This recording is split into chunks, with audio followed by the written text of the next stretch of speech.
The desert wind carried the taste of burnt earth and dying grass as it swept across the vast expanse of the Arizona Territory. Red mesas rose like ancient sentinels against the cloudless sky, their shadows stretching long and dark across the parched valley below. The year was 1882, and the land bore the scars of a merciless summer. Riverbeds cracked like broken pottery, sagebrush bleached white as bone, and dust devils dancing their wild waltz across the barren plains. Sarah McKenna pressed her handkerchief to her lips, trying to filter the grit from the air as the wagon jolted over another rut. Her wedding dress, carefully wrapped in tissue paper, lay in the trunk beside her, a vision of ivory silk and delicate lace that seemed almost absurd in this harsh landscape. At 19, with honey-colored hair and eyes the shade of prairie lupines, she was returning home to the Double K Ranch where her betrothed, Thomas Hartley, awaited. "Not much further now, Miss Sarah," called Jake, the grizzled driver, his voice barely audible over the creaking wheels and the protests of the two guards riding alongside. "Should make the ranch by sundown. Lord willing." Lord willing. Sarah's fingers found her mother's silver cross at her throat. Out here, in this corridor between settlements where Apache war parties still rode with impunity, those words carried weight. The Treaty of 1880 had promised peace, but treaties were paper things, fragile as autumn leaves in this unforgiving land. The other passengers, a Methodist minister and his wife, a mining company representative, sat rigid with barely concealed fear. They all knew the stories. Stagecoaches found burned to their axles, settlements reduced to ash. The Apache wars might be officially over, but tell that to the warriors who refused to bow to Washington's distant decrees. Sarah tried to focus on happier thoughts. Thomas's last letter, promising a proper house with real glass windows. The apple orchard he planned to plant come spring. A life of certainty and comfort, far from the boarding school in St. Louis where she'd spent the last 3 years. She was going home to begin her real life. The first arrow struck the wagon's side with a sound like splitting wood. "Apache!" Jake's scream tore through the afternoon heat. "Guns up! Guns!" His words died in a gurgle as a second arrow found his throat. Chaos erupted. The horses screamed and reared. The minister's wife shrieked prayers. The guards fired wildly at shadows that materialized from the very earth, warriors painted in clay and ash, moving with terrible grace between the rocks. Sarah's world tilted as the wagon lurched to a stop. Through the dust and gun smoke, she saw them clearly now. A dozen riders, perhaps more, circling like wolves. Their war cries pierced the air, ancient and bone-chilling. And then she saw him. He rode a black stallion that moved like liquid shadow, and even in the melee, he commanded attention. Tall and lean, with hair black as a raven's wing flowing past his shoulders. War paint striped his face in crimson and white, but it couldn't hide the sharp intelligence in his dark eyes or the cruel beauty of his features. While others whooped and fired, he sat motionless, watching, calculating. Naichi. They called him Son of Thunder. She'd heard the name whispered in frontier towns, a warrior who'd refused the reservation, who struck at settlements with the speed of lightning and vanished like smoke. They said he was the nephew of Cochise himself, that he carried the old chief's rage in his veins. Their eyes met across the battlefield, and something cold traced down Sarah's spine. The fight was brief and brutal. The guards fell quickly, overwhelmed by superior numbers and positioning. The minister tried to shield his wife, both falling together in a tangle of limbs and spreading crimson. The mining representative attempted to run, making it perhaps 20 yards before an arrow brought him down. Sarah pressed herself against the wagon's floor, her hands over her ears, trying to block out the sounds of death. But rough hands seized her arms, dragging her into the merciless sunlight. She fought, clawing and kicking, her traveling dress tearing on the wagon's edge. "No, let me go, please, A hand clamped over her mouth, and she found herself staring up into those pitiless dark eyes. This close, she could see the scars on his chest, the turquoise and silver at his throat. He smelled of sage smoke and leather, of the wild places beyond the reach of civilization. He studied her face with the intensity of a hawk. then lifted her as easily as a child. She pounded her fists against his chest, but he might as well have been carved from the red rock of the mesas. In one fluid motion, he swept her onto his horse. The surviving Apache warriors gathered the horses and what supplies they wanted, working with practiced efficiency. Sarah watched in horror as they scalped the dead, not all of them. She noticed with strange detachment, just the men who'd fought. Naichi spoke in Apache, sharp, commanding words that sent his warriors scattering to their tasks. Then, holding Sarah firmly against him with one arm, he guided his horse to where the minister's wife lay motionless. "Your God did not save them," he said, his English accented but clear, each word chosen with care.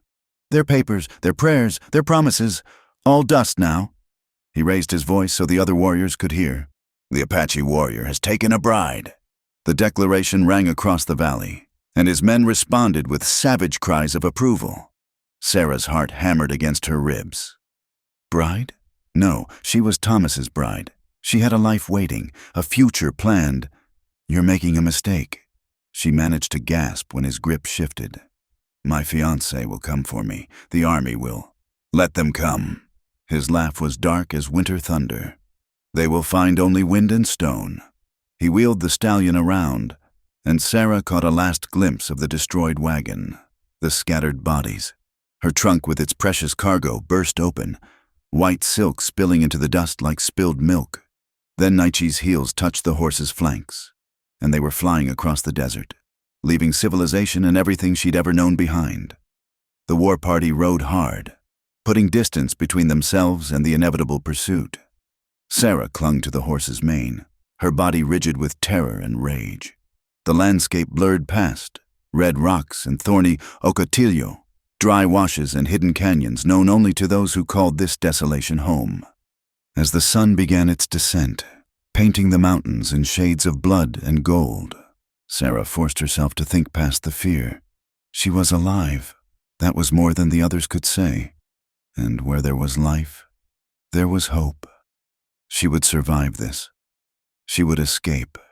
She would return to Thomas and the life that had been stolen from her, in her captor's arms, feeling the rhythm of the horse beneath them and the wild wind in her face. Sarah McKenna made herself a promise. They might have taken her body, but her spirit remained her own. Whatever came next, whatever trials awaited, she would not break. She would not surrender. Behind them, the wagon burned, sending black smoke into the darkening sky, a signal fire that would bring retribution, but far too late. The Apache warrior had indeed stolen a bride, but he had no idea what he had truly taken. In the gathering dusk, as they rode toward the secret places of the earth, neither captor nor captive could know that this violent beginning would reshape both their destinies. The wild had claimed them both, and in its fierce embrace, everything they believed about enemies and love, about civilization and savagery, would soon burn away like morning mist. Only the truth would remain, hard and beautiful as the desert itself. The night descended upon them like a shroud, and still they rode. Sarah's throat burned with thirst, her lips cracked and bleeding. The initial terror had given way to a bone-deep exhaustion that made her limbs feel like lead. Every time her eyes began to close, Naichi's arm would tighten around her waist, keeping her upright in the saddle. They stopped only once, at a hidden spring nestled between towering rocks. The warriors let their horses drink while maintaining watchful positions. When Naichi offered her a water gourd, Sarah's pride warred with her desperate need. She lasted perhaps 10 seconds before snatching it from his hands, gulping the precious liquid so fast it made her cough. "Slowly," he commanded, pulling the gourd away. "The desert takes those who are greedy." She glared at him through tangled hair. "Like you took me?" His expression didn't change. "Drink slowly, or don't drink at all." When they mounted again, Sarah tried to throw herself from the horse. She'd rather take her chances with the desert than remain his prisoner. But Naichi caught her easily, his reflexes lightning quick, and bound her wrists with a leather cord. "Foolish woman," he muttered, settling her more firmly against him. "You would die before the sun finds you." "Better dead than dishonored," she spat back. He made a sound that might have been amusement. You speak of honor? Your people who break every treaty, who poison our water holes, who slaughter buffalo for sport. They know honor. The second night was worse. They made camp in a canyon so narrow the walls seemed to press in from both sides. No fire, too risky with pursuit likely following. Sarah huddled against a rock, the leather cord still binding her wrists, and watched the Apache warriors disappear into the darkness like ghosts. On watch, she realized. Even here, in their element, they took no chances. Naichi sat across from her, a shadow among shadows. She could feel his eyes on her, studying, always studying. Why? She finally asked, her voice hoarse. Why take me? You were there. That's not an answer. He was quiet for so long she thought he wouldn't respond. Then, your soldiers took my sister last winter, 12 years old. They said they would educate her, make her civilized. His voice carried bitter weight. She died of their diseases in 3 months. So yes, I take their women. Let them know how it feels to lose. Sarah's anger flared. I've never taken anyone's sister. I've never even been to Arizona before. You're punishing me for crimes I didn't commit. And my sister? What was her crime? The question hung between them, unanswerable. When Sarah tried to escape that night, creeping away while she thought Naichi slept, she made it perhaps 50 feet before he materialized beside her. She struck at him with a rock she'd hidden, but he deflected it easily, his face showing something like disappointment. The third day brought them into mountains she didn't recognize, ancient peaks that clawed at the sky, where eagles circled and the air grew thin.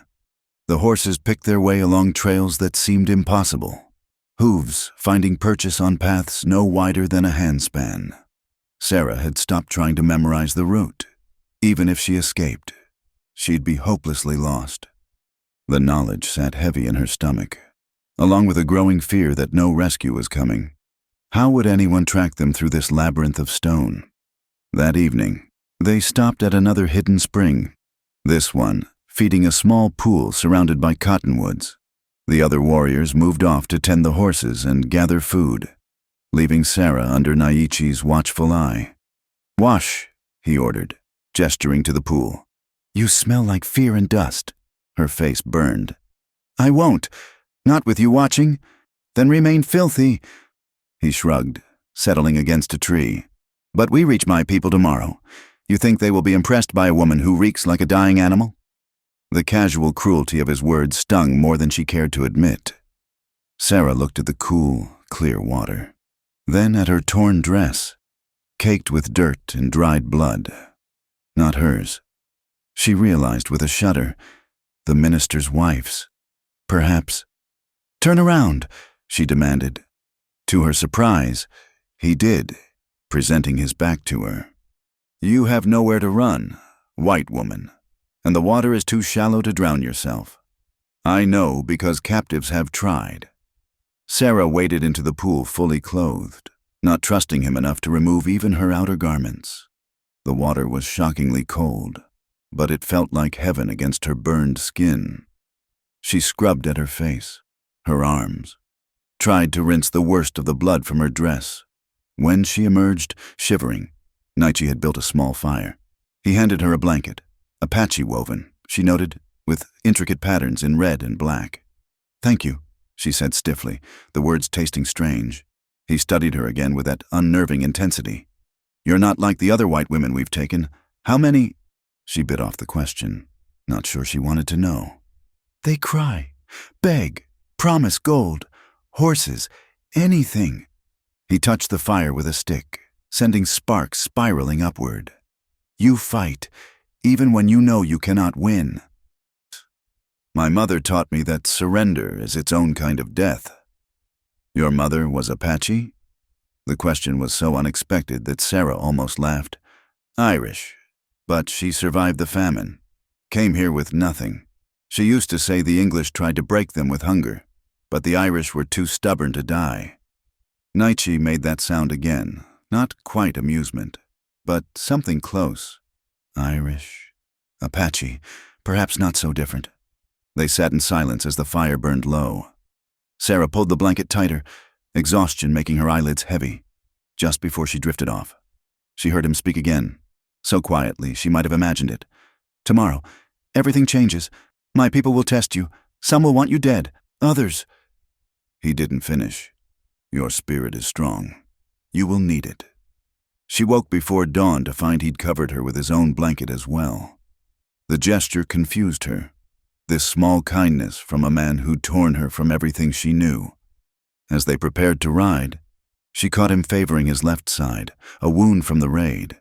She realized that he'd hidden until now. "You're hurt," she said without thinking. His face closed off immediately. "Mount the horse."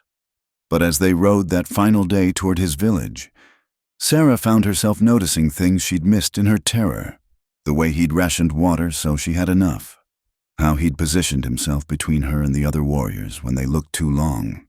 The careful way he'd bound her wrists, tight enough to hold, not tight enough to cut off blood flow.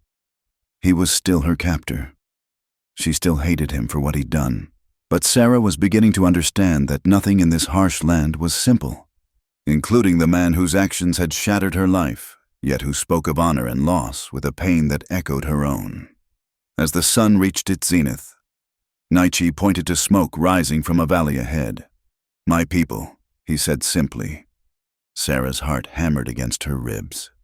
She'd survived the journey, but what awaited her there? She thought of her mother's words about the English and the Irish, about breaking and refusing to break. "I won't be your slave," she said, lifting her chin. He turned in the saddle to look at her fully. "No," he agreed.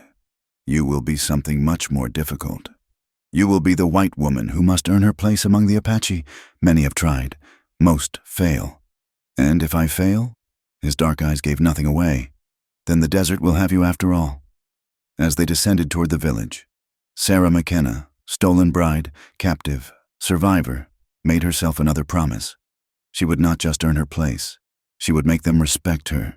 These people who'd taken everything, and someday, somehow, she would make Naichi himself understand what he'd destroyed. The smoke grew closer, and with it, the sound of drums. Her old life was dead, left bleeding in the dust with those poor souls at the wagon. But Sarah was Irish enough to know that from death could come rebirth. If one was strong enough to seize it, she would be strong enough. She had to be. The Apache village sprawled across the valley floor like a living thing. Wickiups of bent willow and hide clustered near a meandering creek. Smoke rose from cooking fires, carrying the scent of roasting meat and pinyon pine. Children played in the dust between dwellings, their laughter dying as the war party approached. Women looked up from their work, grinding corn, scraping hides, weaving baskets, and Sarah felt the weight of dozens of eyes upon her. The drums stopped. Naichi rode straight through the center of camp, his back rigid with pride, displaying his captive like a trophy of war. Sarah forced herself to sit straight, meeting the stares with as much dignity as she could muster. She would not cower. She would not give them the satisfaction. An elderly woman spat in the dust as they passed. A warrior called out something in Apache that made several others laugh harshly. Children ran alongside the horse, pointing and chattering, until their mothers called them back with sharp words. They stopped before a wickiup larger than the others, decorated with painted symbols Sarah couldn't read.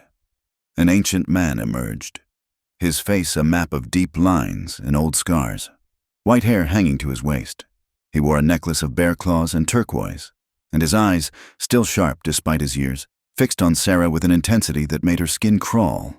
This was Nana, she would later learn, the eldest of their band, keeper of the old ways, whose word carried weight even Naichi must respect. The old man spoke at length in Apache, his voice rising and falling like wind through the canyons. Sarah caught her own word for white repeated several times, always with the tone one might use for snake or scorpion. Naichi responded in the same language, his words careful, measured. An argument, she realized, about her. Other warriors gathered, the ones who'd ridden in the raid and others who'd stayed behind. She recognized the barely leashed violence in their stances, the way hands rested on knife hilts. These men had lost family to white soldiers. had seen their land stolen acre by acre. To them, she was the enemy given flesh. A woman pushed through the crowd, younger than Sarah, perhaps 17, with a face that might have been beautiful if not for the scar that ran from eye to jaw. She stalked up to Sarah and spoke in accented English. "White witch," she hissed. "You bring death here. Your people will come with guns, burn our homes, take our children." She grabbed a handful of Sarah's tangled hair, yanking hard enough to bring tears.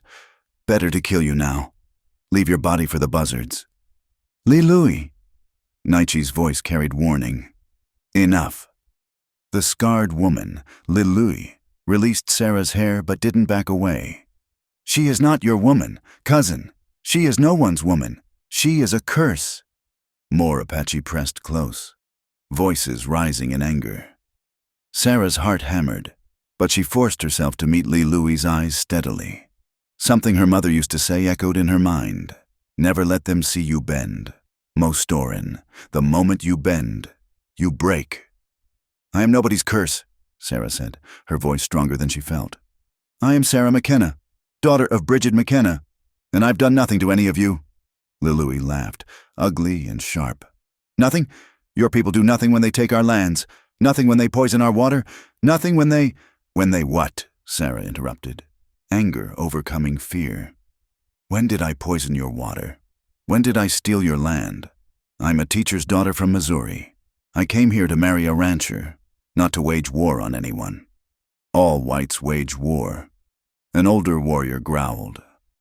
"With your diseases, your whiskey, your lies written on paper." "Then you're no better," Sarah shot back. "Taking innocent people from stagecoaches, leaving them dead in the dust. How does killing a minister's wife avenge your losses? How does taking me bring back anything you've lost?" The crowd stirred, angry murmurs rising. Someone threw a pebble that struck Sarah's shoulder. Another spat at her feet. Naichi dismounted in one fluid motion, positioning himself subtly between Sarah and the most aggressive of the crowd.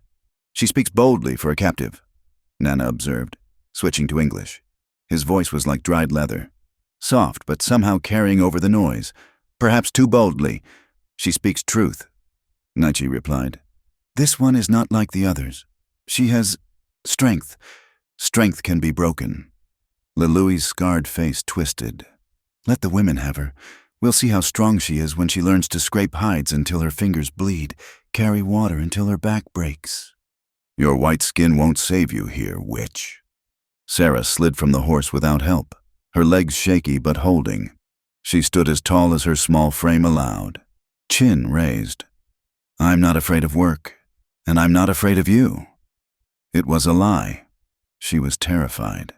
But she'd learned from watching her mother face down landlords and creditors that sometimes a good lie was better than showing weakness. Several women laughed, but it wasn't friendly. One stepped forward, older than Lily but with the same hostile eyes. She circled Sarah slowly, examining her like livestock. "Soft," she pronounced. "Weak. Look at these hands. Never held anything heavier than a book. This pale skin will burn and blister. She'll beg for death within a moon." "Then let her prove otherwise," Naichi said. "She is my captive, taken in fair raid. By our law says nothing about keeping white women." Nana interrupted. "This is new foolishness, born of too much hate and not enough wisdom." He studied Sarah with those ancient eyes. "But perhaps there is a purpose to this. The whites take our children to teach them white ways. Maybe we should teach this one Apache ways. See if whites can learn what they try to force on us." The crowd's mood shifted, becoming speculative rather than purely hostile. Sarah sensed a test in the old man's words, though she didn't fully understand it. "She'll fail," Louis predicted. "They always do. Too weak, too proud to learn." Sarah stepped toward the scarred woman, close enough to see the pain behind the hatred. "Try me." For a moment, something flickered in Louis's eyes. Surprise, perhaps even a glimmer of respect. Then her face hardened again. "Tomorrow, white woman, when the sun rises, you begin to learn what it means to be Apache.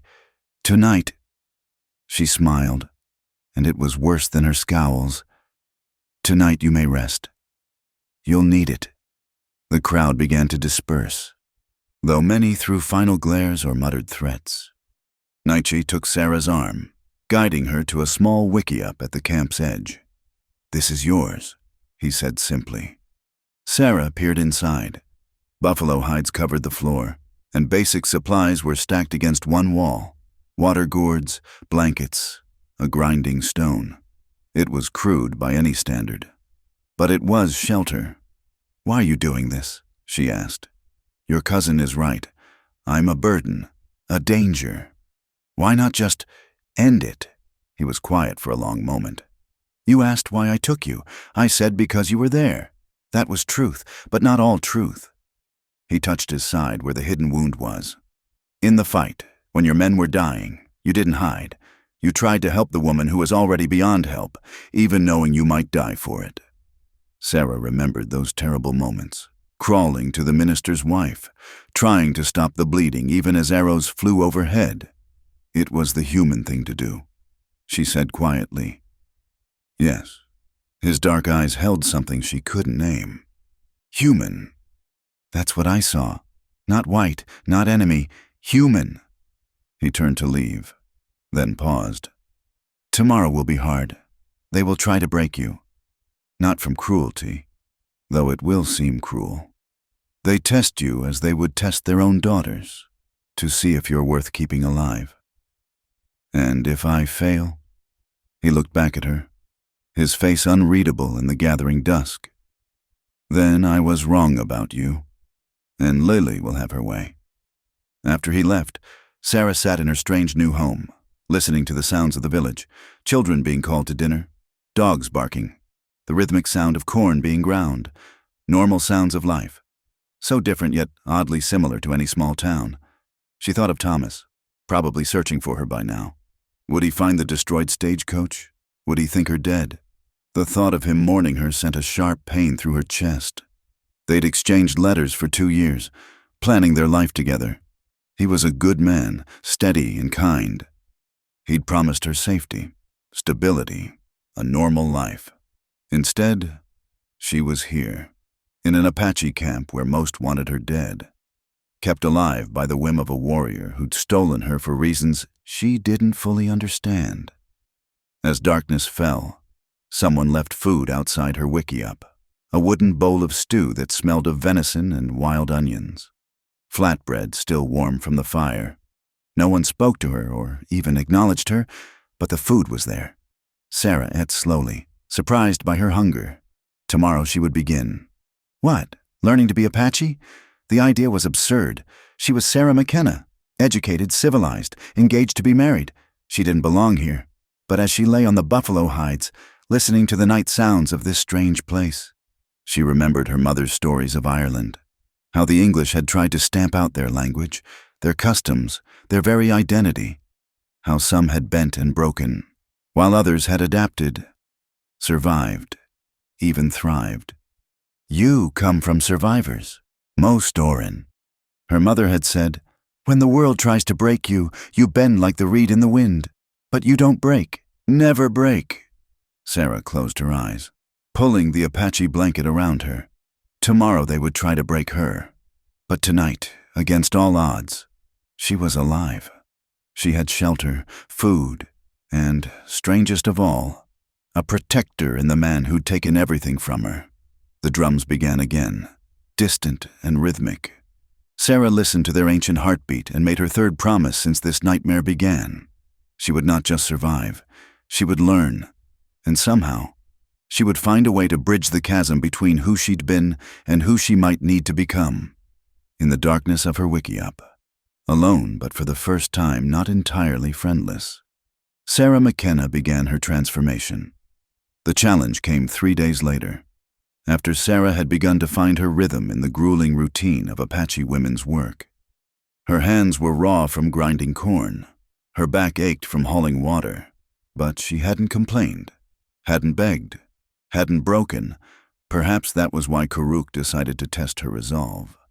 Karuk was everything Naichi was not, thick where Naichi was lean, crude where Naichi was controlled, ruled by appetite rather than thought. He'd lost his woman to soldiers' bullets the previous winter and had been eyeing Sarah with increasing boldness since her arrival. The confrontation began at the river, where Sarah was washing clothes alongside other women. Karuk appeared on the bank above, his shadow falling across her work. "White woman," he called in broken English. "You work like Apache now. Maybe you warm bed like Apache too." The other women fell silent, their hands stilling in the water. Sarah kept scrubbing, though her heart hammered against her ribs. "Naichi keeps you like pet." Karuk continued, descending the bank. "But Naichi is young, foolish. Karuk knows what to do with enemy women." "I'm nobody's pet," Sarah said evenly, not looking up. "And I'm not your enemy." He laughed, an ugly sound. "All whites are enemy, but maybe Karuk teach you to be good Apache woman, better than Naichi's soft ways." Sarah stood slowly, water dripping from her hands. The other women watched, some with sympathy, others with the cold interest of those watching a fight between dogs. "I learn from the women," she said carefully. "That's enough teaching for me." Karuk's face darkened. He stepped closer, close enough that she could smell the bear grease in his hair. "You refuse, Karuk? I refuse any man who thinks women are possessions to be taken." The words came out stronger than she intended, carrying across the water. The watching women stirred. Even Li Lui, who'd been hardest on Sarah, looked surprised. Karuk's hand shot out, grabbing Sarah's wrist. "White witch needs lesson in respect. Release her." Naiche's voice cut through the morning air like a blade. He stood on the bank above, still as carved stone, but Sarah had learned to read the danger in that stillness. "Karuk didn't release her. This not your concern. Son of Thunder, you bring woman to camp, she becomes camp's woman. Old way. Old way says warrior who takes captive has first claim. Until he releases that claim, she's under his protection." Naichi descended the bank with the fluid grace that marked all his movements. "I haven't released my claim. Then fight for it," Karuk snarled. Shoving Sarah aside, she stumbled but kept her feet, pride not letting her fall. The challenge hung in the air like smoke. Other warriors had gathered, drawn by the promise of conflict. Sarah saw the calculation in their faces. Karuk was older, heavier, had more battles behind him. Naichi was faster, smarter, but still recovering from the wound he'd hidden so carefully. "So be it," Naichi said simply. The fight began without ceremony. Karuk charged like a bull, relying on brute strength. Naichi danced aside, using speed and technique against power. They grappled in the sand, raising dust, neither giving quarter. Sarah watched with sick fascination. This was her fault. Two men fighting over her like she was a prize to be won. Yet she knew it was more than that. This was about old ways versus new, about different visions of what their people should become. Karuk landed a brutal blow to Naichi's wounded side, and he went down hard. The older warrior pressed his advantage, hands reaching for Naichi's throat. Sarah found herself moving without thought, but Li Lui caught her arm. "No," the scarred woman said quietly. "This is his fight. Interfere and you shame him worse than defeat." Naichi rolled at the last second, using Karuk's momentum against him. They tumbled toward the water, a tangle of limbs and fury. Karuk was stronger, but the days of hard living had made him slow. Naichi was hungry, for victory, for respect, for something Sarah didn't fully understand. The end came quickly. Naichi caught Karuk in a hold that left him gasping, face in the sand. He could have crushed the older man's windpipe, could have ended it permanently. Instead, he held position until Karuk tapped the ground in submission. "My claim stands," Naichi said, breathing hard. "Challenge it again, and I won't be merciful." He released Karuk, who rolled away, coughing. The gathered crowd began to disperse, some muttering, others nodding approval. Naichi turned to Sarah, and she saw the pain he was hiding. The wound had reopened, blood seeping through his shirt. "Come," he said shortly, and walked away without waiting to see if she followed. She did follow, leaving her, washing behind. They walked in silence to his wickiup. Not hers. She noted with a flutter of anxiety. Inside. He sank onto the hides with a suppressed groan. "You're bleeding," she said unnecessarily. "It's nothing." It's not nothing. You could have avoided the fight. Let you handle Karuk." His laugh was pained. "He would have broken you like a dry stick." "I've faced worse than grabbing hands," Sarah shot back, though she knew he was probably right. "Have you?" He was studying her again with that intense gaze. "What worse have you faced?" "White woman." Sarah was quiet for a moment, then began gathering what she'd learned the women used for wounds: willow bark, clean cloth, water. As she worked, she spoke. "My father died when I was 12, lung fever from the mines. My mother took in washing, mending, anything to keep us fed, but it wasn't enough. The landlord came one night, drunk, saying he'd forgive the rent if she'd—" She paused, focusing on cleaning the wound. "I hit him with a poker from the fireplace. Nearly killed him. We had to leave town that night, walk 15 miles to the next county." Naichi hissed as she applied the willow bark paste. "You were 12. 13 by then. Old enough." She began wrapping the wound with practiced movements. "Mother said I had the devil in me, hitting a man like that, but she also said the devil was sometimes useful." "Your mother sounds wise." "She was." Sarah tied off the bandage, sitting back on her heels. "She died 2 years ago. Told me to find a good man, live a safe life, have children who'd never know hunger." A bitter laugh escaped her. "I thought I was doing what she wanted." They sat in silence for a moment. Outside, camp life continued, children playing, women working, the eternal rhythm of survival. "Why did you fight for me?" Sarah asked finally. "You could have let Karuk have me. It would have been easier." Naichi lay back, staring at the wickiup smoke hole. "You asked before why I took you, the full truth, in that moment at the wagon. You reminded me of someone. Your sister." "No." His voice went soft. "My woman, Dawn Light. She had your color hair, your way of standing straight even when afraid. The soldiers took her 3 winters ago during a raid, said they were arresting her for hiding weapons." His jaw tightened. "She was hiding food for the children. They hanged her at Fort Grant as an example." Sarah's hands stilled. "I'm sorry. I thought taking you would ease the anger, balance the scales." He turned his head to look at her. "Instead, you confuse me. You're nothing like her except in small ways, but you're not what I expected from a white woman either." "What did you expect?" "Weakness, cruelty, the things we see in your soldiers, your settlers." He touched the bandage she'd wrapped. "Not this, not kindness from someone who has every reason to hate." Sarah gathered the medical supplies, needing something to do with her hands. "I do hate you sometimes, for taking me, for destroying my life, but—" She struggled for words. "My mother used to say hate was like drinking poison and expecting the other person to die. And you saved me today. Whatever your reasons for taking me, you've protected me since— I don't understand you, Naiche, but I'm not sure I hate you anymore." He sat up despite the pain, reaching out to touch her face. His fingers were surprisingly gentle. "You shine like Dawn Light did. Not outside, inside, even here, in this hard place. You shine." Sarah's breath caught. This was dangerous territory, this softening between them. She was engaged to Thomas, was supposed to hate this man who'd stolen her freedom, but his touch was warm, and she was so tired of being alone and afraid. "I should go," she whispered. "Yes," he agreed, but neither moved. A child's cry outside broke the spell. Sarah pulled away, standing quickly. "I'll bring you food later. You need to rest. Let that wound heal properly this time." She left before he could respond, before the moment could become something neither was ready for. But as she returned to the river to finish her washing, she felt the other women's eyes on her differently. The story had already spread.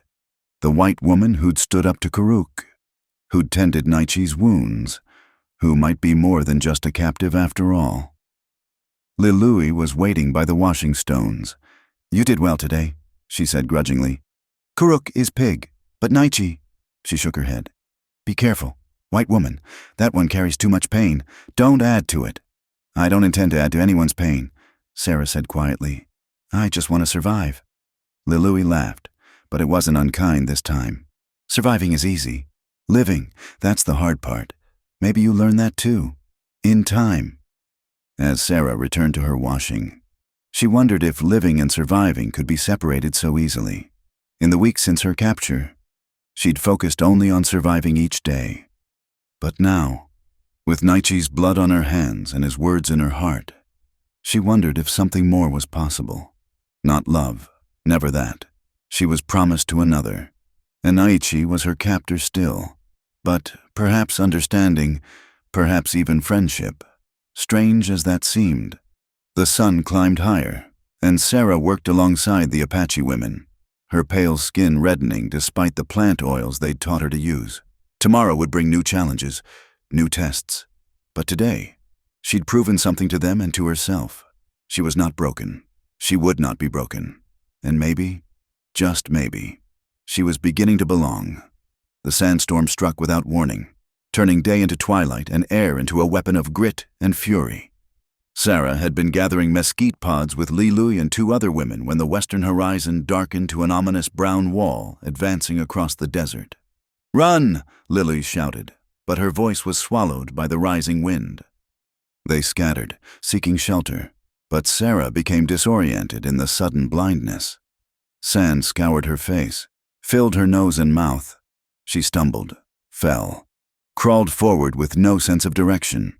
Her carefully learned landmarks, the red mesa, the twisted juniper, vanished in the roiling darkness.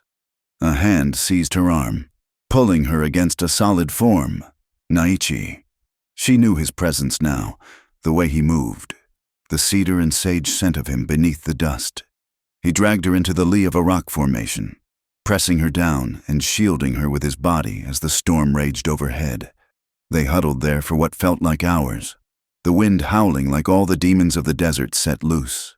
Sarah buried her face against Naichi's chest, feeling his heartbeat strong and steady while the world tore itself apart around them.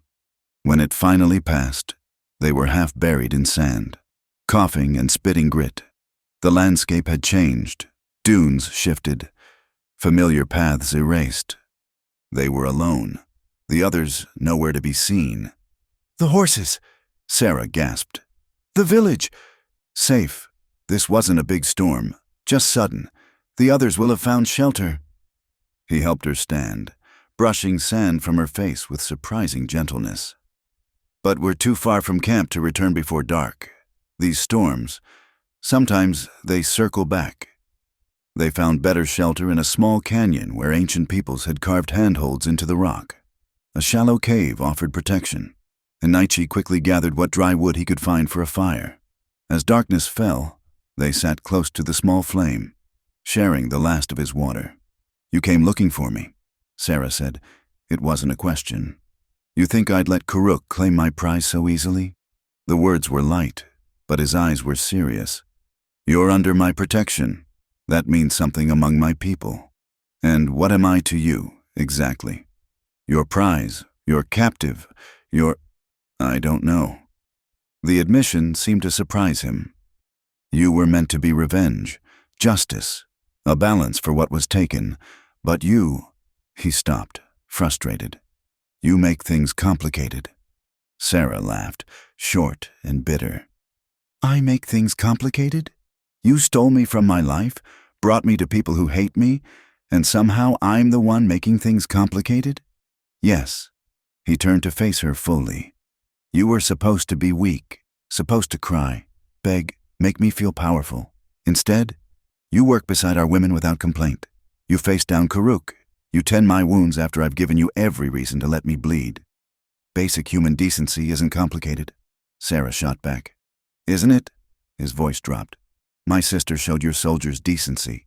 She shared food when they were hungry, gave them water from our precious springs. They repaid her with death.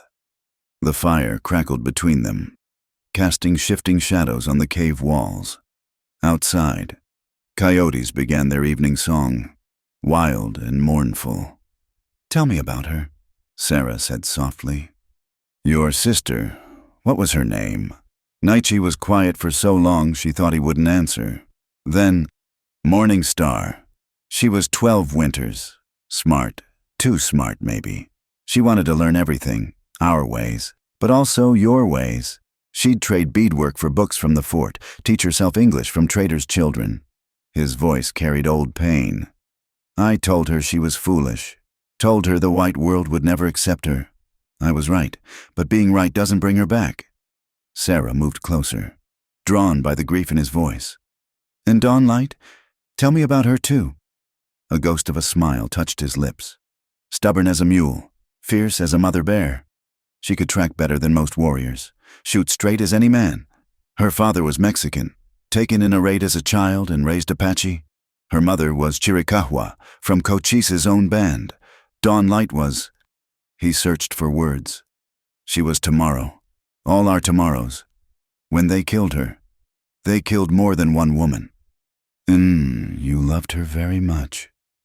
Love. He tested the word like something foreign. Yes, but love wasn't enough to save her. His dark eyes found hers across the fire. Just like your Thomas's love won't save you. He probably thinks you're dead. And if he knew you were here, what would he do? Bring soldiers? Start a war that would see my people slaughtered? The mention of Thomas sent a spike of guilt through Sarah's chest. She'd thought of him less and less as the days passed, his face growing hazy in her memory, while Naichi's presence became more real, more immediate. He's a good man, she said weakly. I'm sure he is. Safe, predictable, everything a woman should want. Naichi's voice held an edge. Will he still want you after this? After you've lived with Apache, learned our ways, been marked by our life? That's cruel. That's truth. Your people don't forgive women who've been with Indians. Even if nothing happens, they assume, they whisper, they judge. He moved around the fire, closing the distance between them. So I ask again, what are you to me?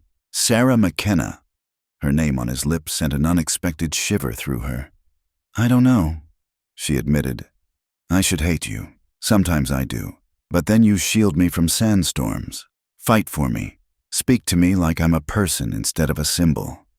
You confuse me too. Naichi.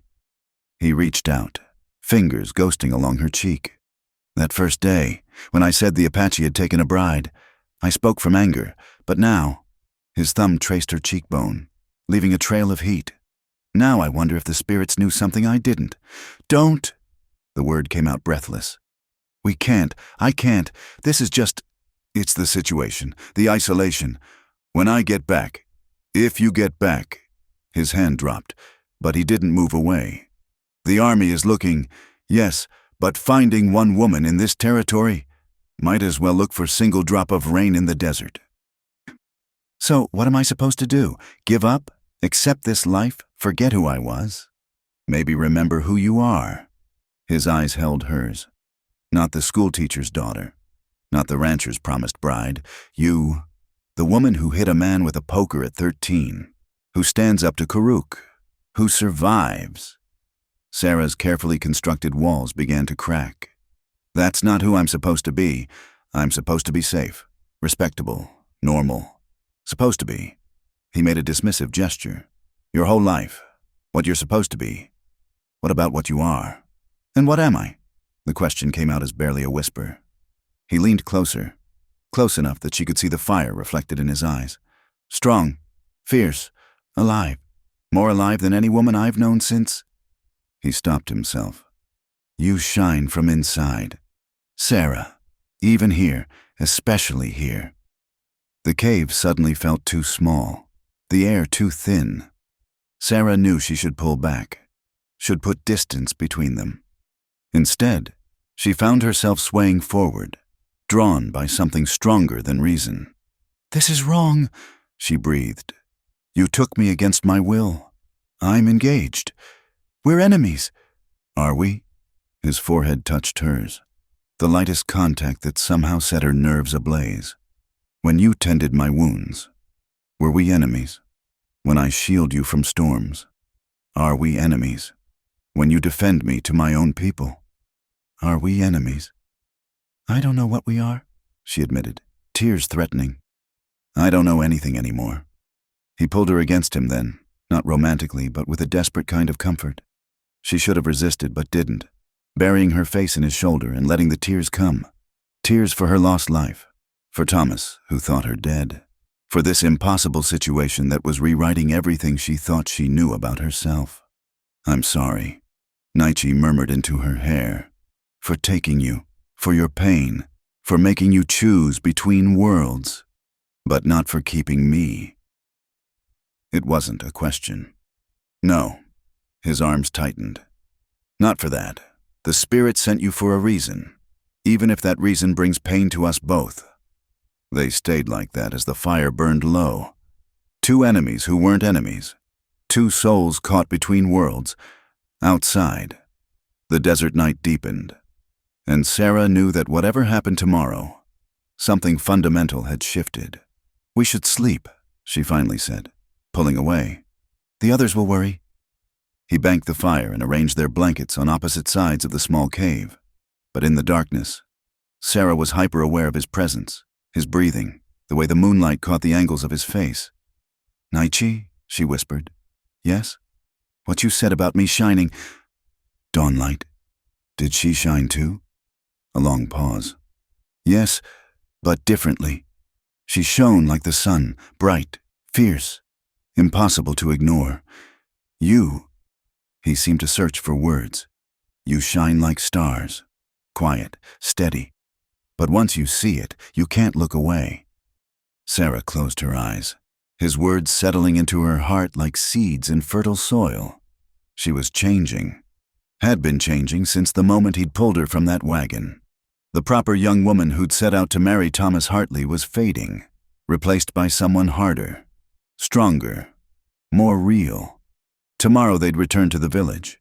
Tomorrow she'd resume her role as captive, he as captor. But tonight, in this cave carved by ancient hands, they were just two people sheltering from a storm, both the one outside and the one building between them. Her defiance shattered his savage pride. Naichi had told his people, but lying there in the darkness. Sarah wondered if he'd gotten it backward. Maybe it was his savage pride that was shattering her defiance, breaking down the walls between who she'd been told to be and who she truly was. The thought should have terrified her. Instead, for the first time since her capture, Sarah felt something like peace. The news arrived with a dust cloud on the horizon, riders approaching fast from the east. Sarah was grinding corn with the women when the scouts galloped in, their horses lathered with sweat, faces grim with urgent news. "Soldiers!" One gasped out. 2 days' ride, many of them. They search for the white woman." The village erupted into controlled chaos. Warriors checked weapons. Women began packing essentials. Children were gathered close. Sarah stood frozen by the grinding stones, cornmeal dusting her hands, her heart torn in directions she couldn't name. Naichi appeared at her elbow, his face a mask. "Come." In the privacy of her wiki-up, he spoke quickly. "The army is coming for you. They've been questioning all the bands, threatening war if you're not returned." "Then let them come," Sarah heard herself say. "I'll go back. No one needs to die for—" "You think it's that simple?" His laugh was bitter. "They come with guns, demanding we prove we don't have you. When they search and find you, they'll say we lied, use it as excuse to force us onto the reservation, or worse. So what do you want me to do?" "Hide." He paced the small space like a caged mountain cat. "The council meets tonight. Some say we should fight. Others say flee deeper into Mexico. And some—" He stopped, jaw tight. "Some say we should give you to them. But not alive. A body tells no stories of willing or unwilling." Sarah's blood chilled. "Karuk?" "Among others. They say better you die than bring destruction on our children. And you? What do you say?" He turned to face her, and she saw torment in his eyes. "I say I should never have taken you. But I did, and now—" He reached out, fingers tangling in her hair. "Now I can't let you go. Not to them, not like this. Naiche, you've changed. Sarah, look at yourself." He gestured to her sun-darkened skin, her work-roughened hands. The Apache dress she wore without thinking now. "You think you can go back to being the proper white woman? You think they'll let you?" She wanted to protest, but the words died unspoken. He was right. She had changed, in ways that went deeper than clothing or calluses. That evening, the council convened. Sarah wasn't permitted to attend, but Li Louie brought her updates, her scarred face troubled. "They argue like old women," she reported. "Some want war, some want a run. Naichi fights for a third way, to hide you until the soldiers pass. And if they don't pass..." Li Louie's silence was answer enough. Near midnight, Naichi returned. His face was drawn, but there was resolution in his stance. "We leave tonight. You and I, the band, will tell the soldiers truth. That I acted alone, that they cast me out for bringing danger. It might save them. You'd exile yourself? Leave your people? My people will survive. They always have." He began gathering supplies with quick efficiency. "But I won't let them kill you for my choice. And I won't let the army take you back to a world that no longer fits. That's not your decision to make." He stopped, turning to her with eyes that blazed. "Isn't it? I stole you from that world. I opened your eyes to this one. I watched you become..." He gestured helplessly. "Become more than you were. I won't watch them cage that spirit. And Thomas, my life, you'd take that choice from me again." "What life?" His voice was harsh now. "You think that rancher will want you after you've lived with Apache? You think those proper ladies will invite you to tea, knowing you've slept under our stars, learned our ways? They'll whisper Indian lover, even if you never..." "Never what?"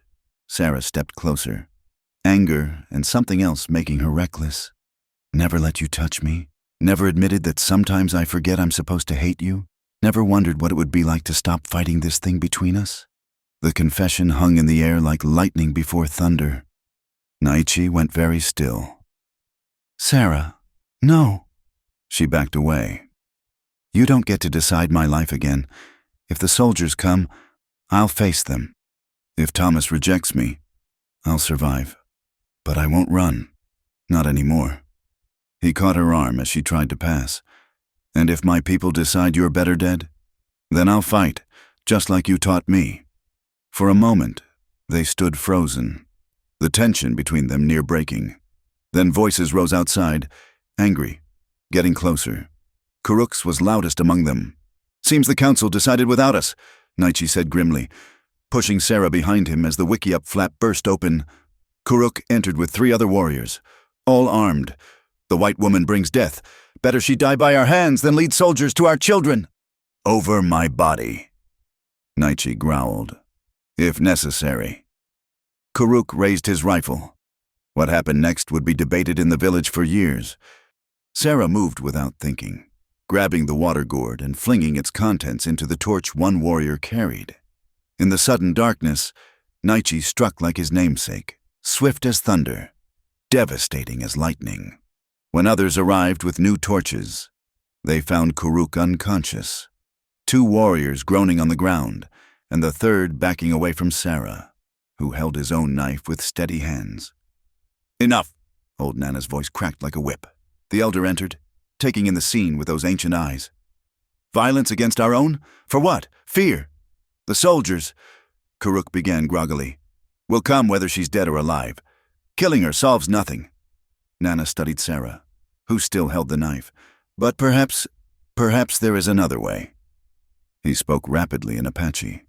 Sarah caught only fragments, but she saw Naichi's eyes widen, then narrow in thought. "What did he say?" she demanded. Naichi translated slowly. "He says if you were Apache, truly Apache, the soldiers would have no claim. A woman who chooses our ways, speaks our language, lives as one of us. She's no longer the white woman they seek." "A ceremony?" Li Louie added, having arrived with the crowd. "Not marriage, but adoption.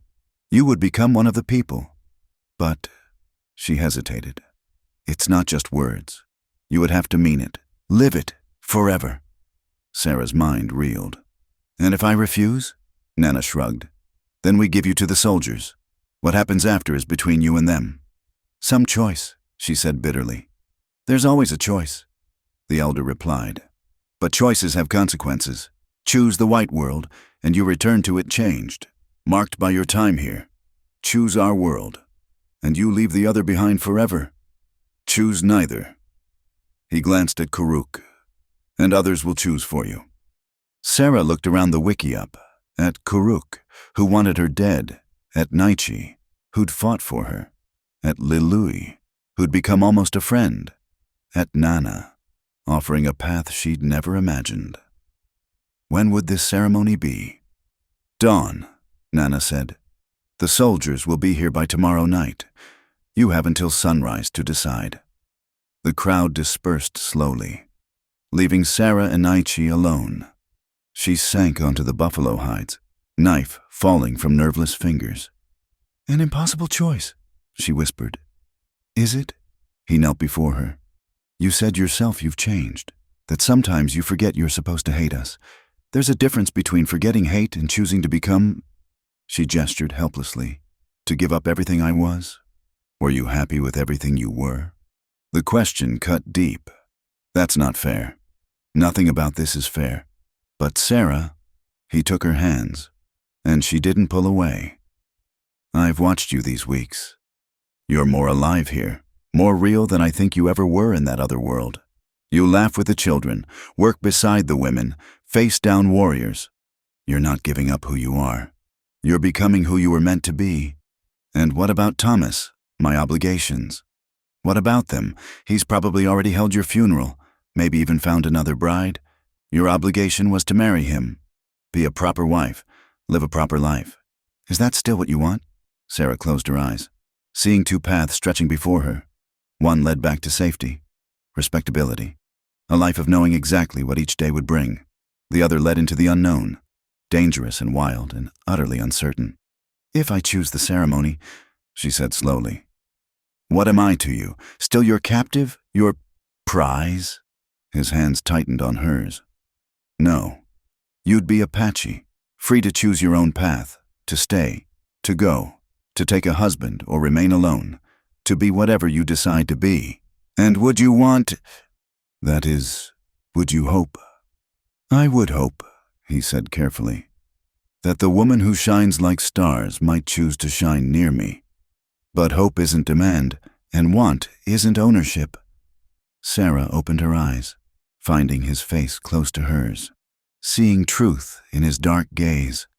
I need to think. Think then, but Sarah... He released her hands, standing. Whatever you choose, know that taking you changed me too. Taught me that enemies can become more, that hate can transform into something else. For that, I'm grateful. He left her alone with her impossible choice. Outside, she could hear the village preparing, some for flight, some for fight, all for an uncertain dawn. Sarah sat in the darkness, weighing worlds in her hands, knowing that sunrise would force her to choose not just between Apache and white, but between who she'd been told to be and who she truly was. The knife lay beside her, its blade catching the last embers of torchlight. Tomorrow, it might draw blood or cut bonds. Either way, it would carve a new future. Sarah picked it up, testing its weight, and began to understand what her choice would be. The dawn ceremony had barely concluded when the dust cloud appeared on the eastern horizon. Sarah's hair was still damp with the sacred water, her skin marked with the ritual clay that proclaimed her rebirth as one of the people. The transformation was more than surface. She felt it in her bones. This choosing, this becoming. But there was no time to contemplate her new identity. The soldiers were coming faster than anticipated. Into the canyon, Naichi commanded, his voice carrying over the chaos of breaking camp. Women and children first. Sarah found herself swept along with the others. No longer the outsider, but another pair of hands helping to bundle supplies. Another voice soothing frightened children. The ceremony had been hastily performed, but binding. She was Apache now in the eyes of the band, and she moved among them as kin. They'd barely reached the canyon's protection when gunfire erupted behind them. The rear guard, led by Karuk despite his injuries from the night before, engaged the cavalry's advance scouts. Sarah watched from the canyon rim as blue-coated soldiers poured over the ridge. their numbers far greater than anyone had anticipated. "There!" a soldier's shout carried on the wind. "The white woman! I see her!" Sarah's heart clenched as she realized her pale skin, even darkened by sun and ritual paint, stood out among the Apache women. Her presence was endangering everyone. "Go deeper." Lilui pushed her toward the canyon's shadows. "Hide yourself." But Sarah had made her choice at dawn, and she wouldn't unmake it now through cowardice. Instead of hiding, she climbed higher, making herself visible on a ledge. "Here," she called out in English, her voice carrying clear across the battlefield. "I'm here." The soldiers redirected toward her position, leaving gaps in their line that the Apache warriors exploited. But Sarah hadn't counted on the cavalry's determination or their numbers. They came like a blue flood, threatening to overwhelm the defenders. Naichi appeared beside her as if materialized from stone. "What are you doing?" "Drawing them off. They want me, not—" Her words were cut short as a bullet whined past, spraying rock chips. Naichi pulled her down, covering her body with his as more shots followed. "Fool woman," he growled. "You think they'll stop at taking you? You've seen how they honor their word?" He was right. Even if she surrendered, the soldiers would likely punish the band for having taken her. There would be no clean ending to this. They fled deeper into the canyon system, a running battle through narrow passages and over ancient rock falls. Sarah had learned much about movement in this terrain, but the pace was brutal. Behind them, the sound of pursuit never ceased. At a branching of the canyon, Naichi made a desperate decision. "This way," he told Sarah, pointing down a barely visible side passage. "The others go north to the old stronghold. We go west." "Splitting up?" "They want you. Let them follow us while the others escape." He was already moving, and she had no choice but to follow. For hours they climbed and descended, crossed dry washes and scaled cliff faces. Sarah's Apache dress tore on thorns. Her feet bled in their worn moccasins, but she didn't complain. This was the life she'd chosen. Running, fighting, surviving. As the sun reached its zenith, they paused in the shade of an overhang. Naichi studied their back trail, his expression grim. "How many?" Sarah asked. 10, maybe 12. Good trackers among them." He passed her his water gourd. "They're hurting us." "What?" "Pushing us toward Skeleton Canyon. Dead end. They know this land better than they should." His eyes narrowed. "Apache scouts with them. Turncoats." Sarah's heart sank. If experienced Apache were tracking them, their chances of escape dimmed considerably. They moved again, but now Sarah could feel the trap closing. The canyon walls grew higher, the passages narrower. Behind them, the pursuit sounded closer, deliberate, unhurried, confident. "There's a cave," Naichi said as they entered what was clearly the box canyon he'd feared. "High up, defensible. We make our stand there." The cave was little more than a deep overhang, but it commanded the only approach. They climbed to it as the first soldiers appeared at the canyon mouth below. "Sarah McKenna!" The officer's voice echoed off stone walls. I'm Lieutenant Colonel Morrison. We're here to rescue you. Come down peacefully, and no harm will come to you or your companion." Sarah almost laughed at the absurdity. Rescue. As if she were still the woman who'd needed rescuing. "Miss McKenna, your fiancé Thomas Hartley is with us. He's been searching for weeks. Please, let us take you home." Sarah's breath caught. Thomas, here. The life she'd left behind had followed her into this wild place. "Sarah?" Thomas's voice, achingly familiar. "Sarah, it's me. Please, come down. You're safe now." She moved to the cave's edge where she could see him. Tall, solid Thomas in his traveling clothes, looking out of place among the soldiers. His face was haggard with worry, and despite everything, her heart ached for the pain she'd caused him. "I'll go," she whispered to Naichi. "Tell them I forced you, that you are taking me to trade." "No. They'll kill you." "Perhaps, but I won't live with that lie." He checked his rifle, his movements calm. "You chose this morning. Choose again now. But choose truth." Sarah looked between Naichi and the gathering soldiers below. between the man who'd stolen her and remade her, and the man who'd loved who she used to be. "Sarah," Thomas called again. "Whatever they've done to you, it doesn't matter. We can go home. Forget this ever happened. Forget," as if she could forget the feel of desert wind, the taste of Apache freedom, the way her spirit had expanded in these vast spaces, as if she could forget Nietzsche's eyes in firelight, his voice speaking her name, his fierce protection that had become something deeper. Sarah stepped into view. The soldiers raised rifles, but Morrison held them back with a gesture. "Thomas," she called, her voice steady despite the tears on her cheeks. "I'm sorry. I'm so sorry for the pain I've caused you." "Then come down." Hope filled his voice. "We'll go home. Get married like we planned." "I can't." The words fell like stones into still water. "I'm not who I was. I can't be her again." "They've brainwashed you. Stockholm Syndrome. The doc says. But we can fix it. Help you." "I don't need fixing. Thomas, I made a choice." "You made..." His voice cracked. "Sarah, they kidnapped you." "Killed innocent people. How can you choose them?" She thought of the minister's wife, of Jake the driver, of unnecessary deaths that would always stain this story. But she also thought of Morningstar, hanged at 12, of Dawn Light, killed for sharing food, of cycles of violence that no one seemed able to break. "I choose myself," she said finally. "I choose who I've become." "Then you're coming down one way or another." Morrison's patience had run out. "Sergeant, prepare to..."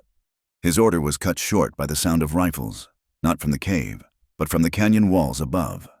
The rest of the Apache band had circled back, taking positions on the heights. Karuk's voice rang out in accented English. "Soldiers, go now. Take your man. Leave in peace, or stay and feed buzzards." Morrison cursed, recognizing his tactical disadvantage. Caught in a box canyon with enemies above, it was a death trap. "This isn't over," he shouted up at the cave. "We'll be back with more men." "Then we'll be gone." Nietzsche spoke for the first time, "Like smoke in wind. You'll chase ghosts while we live free." The standoff stretched taut as a bowstring. Sarah held her breath, waiting for violence to erupt. But Thomas spoke again, his voice different now, resigned, perhaps even understanding. "Sarah, is this really what you want? Truly?" She met his eyes across the distance. This good man who'd offered her safety and certainty. "I'm sorry. Thomas, you deserve someone who wants the life you're offering. That's not me anymore." He stood for a long moment, then nodded once. Turning to Morrison, he said something she couldn't hear. The officer argued, but Thomas was insistent. Finally, Morrison gave the order to withdraw. As the soldiers filed out, Thomas looked back one last time. "Be happy, Sarah," he called. "Whatever that means in this life you've chosen." Then he was gone, taking her old world with him. The Apache remained in position until the dust of the soldiers' departure had settled. Only then did they descend, Karuk first, his face unreadable as he approached the cave. "You brought them here," he said to Sarah. "Yes, but you didn't go with them." "No." He studied her for a long moment. "The ceremony this morning, I thought it meant nothing. Empty words for a white woman playing Apache." He glanced at Nietzsche, then back to her. "I was wrong. You are one of us now. I accept this." It wasn't an apology, but from Karuk, it was close enough. As the band regrouped and prepared to move deeper into Mexico, away from the soldiers' reach, Nietzsche drew Sarah aside. "You could have gone," he said quietly.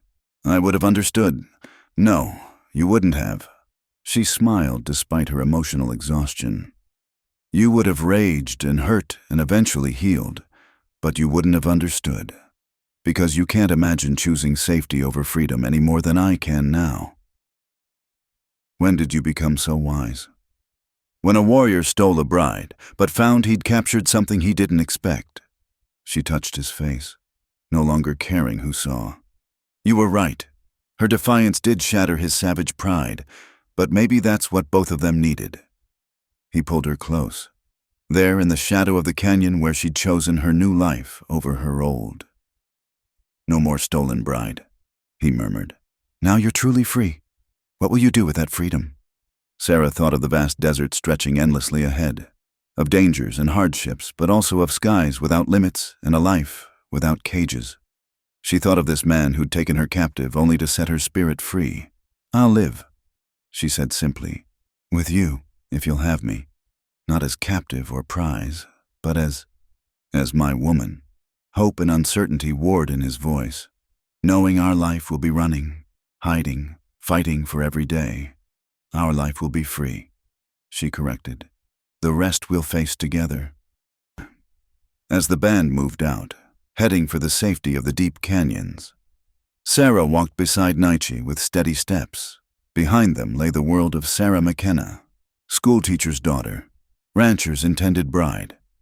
Ahead lay uncertainty, danger, and a love forged in the crucible of conflict.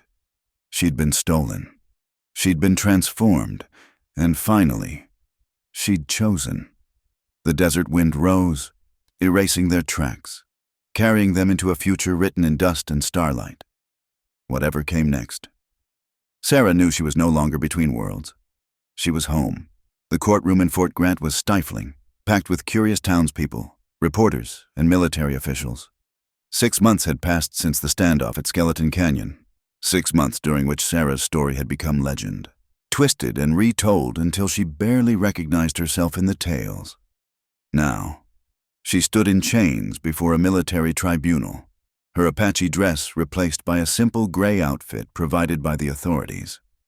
Nietzsche sat shackled in the defendant's chair, his face carved from stone. He'd been captured 2 weeks prior during a raid gone wrong, betrayed by Apache scouts working for the army. Sarah had been taken with him, their brief season of freedom ending as violently as it had begun. This tribunal is convened to determine the fate of the Apache warrior known as Nietzsche, charged with murder, kidnapping, and inciting violence against the territory of Arizona. Judge Colonel Brennan's voice rang with authority. And to address the unusual circumstances of Miss Sarah McKenna, alleged victim turned accomplice. Thomas Hartley sat in the gallery, his face older than she remembered, marked by months of grief. He'd come, despite everything. Sarah couldn't decide if that made this easier or harder. Miss McKenna, the prosecutor began, you were taken against your will from a stagecoach on March 15th of this year? Yes. During which attack, several innocent civilians were murdered? Sarah's throat tightened. Yes. Yet you stand before us not seeking justice, but defending your captor. Can you explain this transformation? Sarah lifted her chin. People aren't always what they seem, sir. Neither are situations. That's not an answer, Miss McKenna. Then let me be clearer. Sarah's voice grew stronger. Yes, I was taken against my will. Yes, innocent people died, and that will haunt me forever. But I've also seen Apache children starved on reservations, women violated by soldiers, warriors hanged for defending their families. Violence breeds violence. Sir, someone has to break the cycle. Murmurs rippled through the crowd. Colonel Brennan banged his gavel for silence. Are you saying the Apache were justified in their attacks? I'm saying nothing is simple in this war between worlds. Sarah met the colonel's eyes steadily. I've lived in both. I've seen good and evil in both. Nietzsche took me as revenge for his sister, murdered at 12 by soldiers. Was he wrong? Yes. Were the soldiers who killed a child wrong? Also yes. When does it end? It ends with the law and order. The prosecutor snapped. With savages confined to reservations where they can be civilized. Like Morningstar was civilized to death? Sarah's temper flared. Like Dawnlight was civilized at the end of a rope. Miss McKenna, the colonel's voice was sharp. You're perilously close to contempt. Then hold me in contempt. Sarah shot back. But I'll speak truth. Nietzsche protected me when his own people wanted me dead. He taught me survival, strength, dignity. He showed me a world where women can be warriors, where the earth is sacred, where freedom means more than comfort. Her voice dropped. Yes, he was savage in his pride, but he was also human.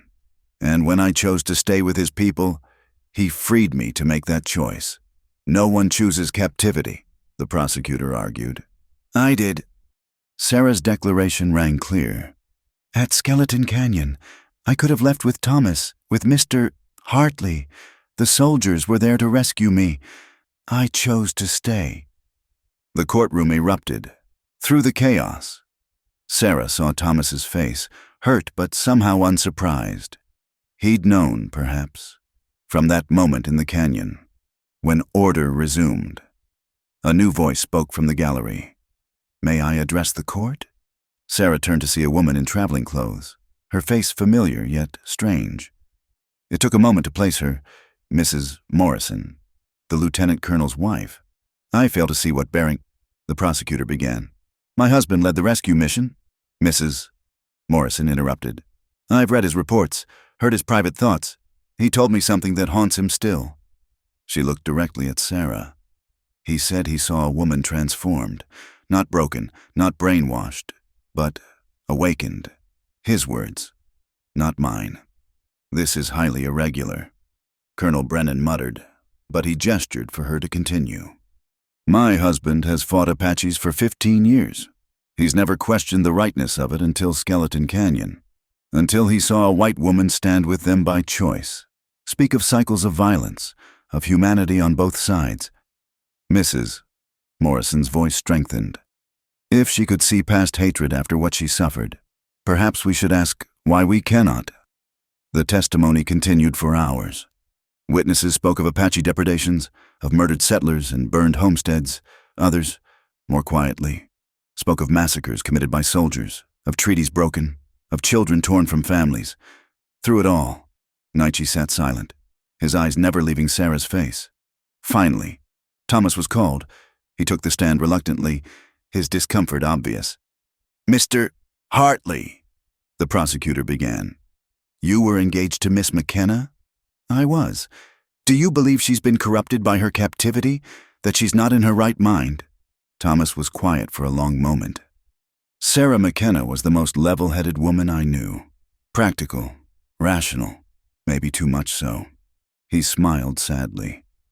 The woman I see now, passionate, fierce, alive. I think maybe this is who she always was underneath. I couldn't see it, didn't want to see it. So, you believe she's making these choices freely? I believe, Thomas said slowly, that she's making the only choices she can and remain true to herself.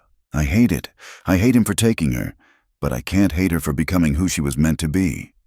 His testimony complete. Thomas left the courtroom without looking back. Sarah blinked back tears, grateful for his grace, mourning the good man she'd hurt. Finally, it was Nietzsche's turn. He stood proudly despite the chains, speaking in clear English. I am guilty of taking her, guilty of killing to take her. This I do not deny. His voice carried no plea for mercy. But I am not guilty of keeping her prisoner. She became Apache by choice, by ceremony, by heart. Among my people, she found her strength. And she gave us something in return, hope that understanding is possible between our worlds. Pretty words. The prosecutor sneered. But you're still a murderer and a kidnapper. Yes, Nietzsche agreed simply. And you are thieves of land and killers of children. We are all guilty here. The question is whether guilt is all we are. The tribunal retired to deliberate. Sarah was escorted to an anteroom, where she waited in agony. Through the barred window, she could see the dusty street where life continued, merchants hawking wares, children playing, the world spinning on while her fate hung suspended. When they returned, Colonel Brennan's face was unreadable. Nietzsche, warrior of the Apache, this tribunal finds you guilty of murder and kidnapping. Sarah's heart sank. However, in light of extraordinary circumstances and testimony regarding the mutual nature of recent events, this tribunal sentences you to exile rather than death. You will be transported to the Indian Territory in Oklahoma, forbidden from returning to Arizona on pain of execution. Exile. Not death, but another kind of ending. As for Miss Sarah McKenna, the colonel continued, this tribunal finds insufficient evidence of criminal wrongdoing. You are free to go." He paused. "Though I suspect you'll find freedom its own kind of sentence." The courtroom cleared slowly, people murmuring their opinions, some outraged at the leniency, others moved by what they'd heard. Sarah stood frozen as guards prepared to lead Naichi away. "Wait," she called. "If he's exiled to Oklahoma, then You're free," Naichi interrupted. "Free to return to your world, make peace with your people. Don't waste that freedom on what? On you?" Sarah laughed through tears. "You still don't understand. My world isn't a place. It's not white settlements or Apache camps. It's wherever I choose to make it." She turned to Colonel Brennan. "Is there a law preventing me from traveling to Oklahoma?" The colonel's mouth quirked. "No law against it, though I can't imagine why you'd want to." "Then you haven't been listening," Sarah said simply. They allowed her a moment with Naichi before he was taken away. In that crowded courtroom, under the eyes of two worlds, she took his shackled hands. "This isn't the ending I wanted," she whispered. "No," he agreed. "But perhaps it's the beginning we need. Exile isn't death, Oklahoma isn't the moon, and you—" He managed to smile. "You shine wherever you are. I'll come," she promised. "As soon as I settle things here, I'll come." "I know." He touched her face with chained hands. "The Apache warrior stole a bride, remember? But the woman who chose to stay, she stole his heart. That's a theft I'll never regret." They took him away then, and Sarah stood in the emptying courtroom, neither fully white nor fully Apache, but something new, a bridge between worlds, a living testament to the possibility of understanding. Outside, the sun was setting over Fort Grant, painting the sky in shades of fire. Sarah walked into that burning light, no longer stolen, no longer captive, but not quite free either. She carried two worlds in her heart now, two peoples in her soul. The story that began with violence and hatred had transformed into something neither side had expected, a love that transcended boundaries, a choice that defied categories, a hope that from the ashes of conflict, something new could grow. Sarah McKenna, teacher's daughter, would disappear into the wilderness of Oklahoma. In her place, a different woman would emerge, harder, stronger, carrying the wisdom of two peoples and the love that had bloomed in the harsh soil of captivity and choice. The Apache warrior had indeed stolen a bride. But in the end, what they'd stolen from each other was far more precious. The blindness of hatred, the comfort of simple answers, the prison of who they were supposed to be. In its place, they'd found freedom and each other. And perhaps, just perhaps, a future where understanding could grow from the bloody ground of the past. Thank you for listening to this Wild West love story. I'm curious, where are you enjoying this tale? Please comment below and let me know what part of the world you're in. Don't forget to subscribe to From Wild West channel and share your thoughts about Sarah and Naichi's journey. Did their love transcend the boundaries of their time? What would you have chosen in Sarah's place? Let's discuss in the comments below.